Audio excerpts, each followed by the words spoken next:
Now let's go through the guided practice of lesson 7.2. We're going to find the surface area and volume of different space figures. In the first question, we're asked to find the volume of this rectangular prism. We need to find the base area and the height in order to find the volume. Since it's a rectangle, we simply need to multiply the length times the width in order to find the area of the base. Then we will multiply by the height, or we just use the length times the width times the height as the volume of a rectangular prism. Once we have it in feet cubed, we need to use this conversion factor to change it into the number of gallons.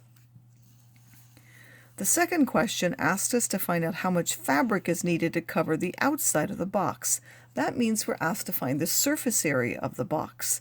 Normally, the surface area of a rectangular prism has the perimeter times the height plus 2 bases, but we're told the top is open and we won't need to cover that surface. So even so, we need to modify the formula and only use one base when we find it. So we're going to find the perimeter by finding the perimeter of the rectangular base on the bottom, which has a length of 36 and a width of 23. And we need to find the area of the base, and we'll take the base times the height of that, or the length times the width, whichever way you want to look at it. And then the height in the formula, of course, is the height of the rectangular prism. In the third question, we have two cylindrical containers for which we're told they have the same surface area. You're going to find the surface area of the first one and set it equal to the surface area of the second one, where for that one the height is unknown. Remember that because they're cylinders, you're going to use the perimeter is 2 pi r, the circumference, and the area of the base is pi r squared. Again, once you have the two surface areas, one of them is going to have the height unknown, and you'll simply have to solve that for the height. In the fourth question, we have an oblique prism. Remember that Cavallari's principle says that you can still find the area of the base and multiply by the height. We are told something about the height here is that it's 4 times the side length of the base. Since this is a square prism, you first have to find the length of one side, because the side squared has to give you that. You need to find the length of that side first, and then the height is going to be 4 times that. Then you'll use capital V equals BH to calculate the volume of the prism. The next one, we have a cone. We want to find the surface area and volume of the cone. The formulas for the cone are the surface area is 1/2 the perimeter times the slant length plus capital B, and capital V equals 1/3 of capital BH, where again P and B are related to just the base, whereas L and H are related to the cone in this case. So you need to find the perimeter of the base. It's a circle, so you will use the formula 2 pi r. And capital B, the area of the base, you will use pi r squared because it's a circle. Then you need to find the slant height and the perpendicular height. The slant height is given here, but the perpendicular height is not.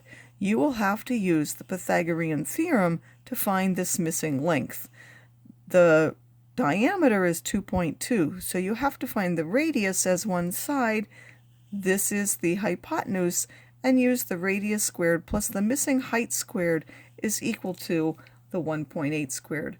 Once you have those values, you will simply put them into the formula to find the surface area and volume of the cone. In the last one, we're asked to find the volume of the prism in which a pyramid has been removed. You need to find the volume of the pyramid and the volume of the prism, and take the volume of the prism and subtract the volume of the pyramid because it's been removed. Remember that for the prism, you will use capital BH, whereas for the pyramid, you will use 1/3 of capital BH. They both have the same height, but they have different values for other things, perhaps. Just be sure that you're doing the right thing. Finally, I'll run you very quickly through the independent practice. For each of these, on the first page, you are going to find the surface area and the volume. Make sure that you determine what type of figure it is so you know which formulas to use for the perimeter and the base of the figure. Of course, the sphere has its own formulas. Look on page 1 to find what those are if you don't remember. The oblique one, make sure that you can only find one thing, and that's the volume by Cavaliere's principle.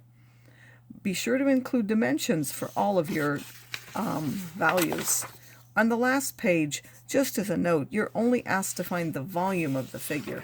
These are composite figures, some of them, so you will have to find more than one volume and either add or subtract to find the one you want. For example, this one, you would take the volume of the big one and then subtract the volume of the small one because it's been cut out. For this one, you would take the volume of the cylinder and add the volume of the cone because this silo-looking figure has both of those. For the oblique figure, remember, use Cavaliere's principle. For this one, you have a cylinder with a half sphere attached at each end, so you'll have to include both a formula for cylinder and a formula for the sphere. Decide whether you're going to add or subtract based on whether they're being put together or one of them is being cut out of the other one. Continue that principle for the last two.